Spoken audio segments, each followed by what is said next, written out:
कादरी। कुदरत ने पाकिस्तान को सरसब्ज वादियों, आसमान से बातें करते पहाड़ों, दरियाओं और दिलकश झीलों की नेमत से नवाजा है। बहते पानी की झरनों की दिलकश धुनें जहां दिल फरेब नजारा पेश करती हैं, वहीं उनमें पाकिस्तान के बहुत से मसाइल का हल भी पोशीदा है। जरूरत है तो सिर्फ इन वसाइल और नेमतों से फायदा उठाने की। आज के शो में क्या है खास, आइए डालते हैं एक नजर।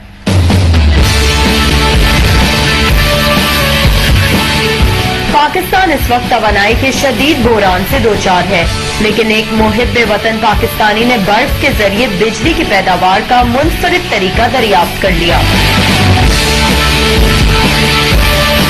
की पैदावार के मुनफरिद तरीके से पाकिस्तान इस वक्त तवानाई के शदीद बहरान से दो चार है। तहम मुल्क में ऐसे मुहिब्बे वतन लोग की कमी नहीं जो मुल्क को इस बहरानी कैफियत से निकालने और इसका मुस्तकबिल रोशन करने के लिए कोशां हैं। देखते हैं हमारे नुमाइंदे फरूख फयाज की रिपोर्ट। नईम नजीर मलिक का ताल्लुक पैदा करने का एक नया तरीका दरियाफ्त किया है, जिससे पाकिस्तान के अंधेरे कम से कम 100 साल तक के लिए खत्म हो सकते हैं। नईम का कहना है कि पाकिस्तान के शुमाली इलाका जात में पहाड़ों पर पाई जाने वाली बर्फ को पिघलाकर कसीर पानी पैदा किया जा सकता है, जिसे इस्तेमाल करके बेपनाह बिजली हासिल हो सकती है। मैंने जो आइडिया निकाला है आइस से बिजली पैदा करना। ओवरऑल ये आइडिया तो है हाइड्रोथर्मल बिजली है, लेकिन मेन चीज ये कि ये आइस को कन्वर्ट करके पानी में हम उसको फिर से जो है ना यूज करेंगे टरबाइंस में, और टरबाइन में से जब वो एग्जिट होगी तो मोस्टली जो है ना डैमों में पानी बह जाता है, जैसे फ्लड आ सकते हैं, डैम टूट सकते हैं। इसमें जब एग्जिट होगा तो वो एग्जिट जिस चीज से होगा तो फिर आइस में कन्वर्ट हो जाएगा। और ये डैम जो है ना ये नामी जगहों पे नहीं बनेंगे पाकिस्तान में। ये केटू का रीजन है गिलगित बल्तिस्तान में, को हिमालय के पास पूरे जो है ना ऑलमोस्ट हमारे पास 100 माउंटेन्स हैं जो 5000 मीटर से इस डैम में कि स्पेस के अंदर एक शीशा लगाया जाए। स्पेस मीन से 150 किलोमीटर टू 200-300 किलोमीटर था। तो हम जो है ना नया प्लान लिया कि 1 किलोमीटर 1000 मीटर का जो है ना शीशा हम स्पेस में भेजेंगे। और उसका जो एडवांटेज ये होगा कि ये मैं आपको एग्जांपल बताता हूँ कि ये एक टॉर्च समझे सनलाइट है आम लोगों को, और ये शीशा जो है ये स्पेस में लगा हुआ है। जो ही इस शीशे से लाइट रिफ्लेक्ट होगी तो हम जमीन के ऊपर जो है ना इसको मूव कर सकते हैं K2 के एरिया पे।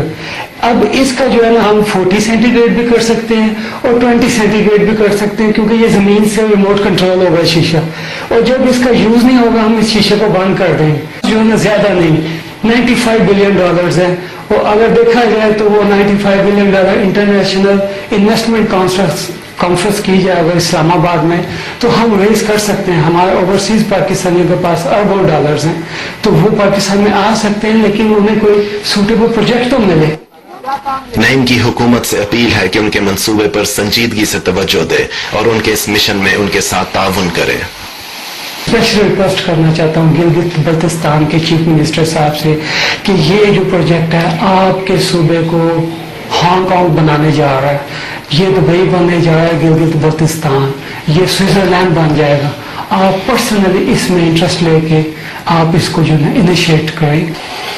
मुल्क में जारी तवानाई के शदीद बहरान पर काबू पाने के लिए जरूरी है कि हुकूमत पाकिस्तान में मौजूद हर किस्म के वसाइल को बरूए कार लाकर तवानाई हासिल करे, वरना आने वाले वक्त में यह बहरान इतनी शिद्दत इख्तियार कर सकता है कि मुल्क की तामीर और तरक्की मफलूज होकर रह जाएगी। फरूख फयाज।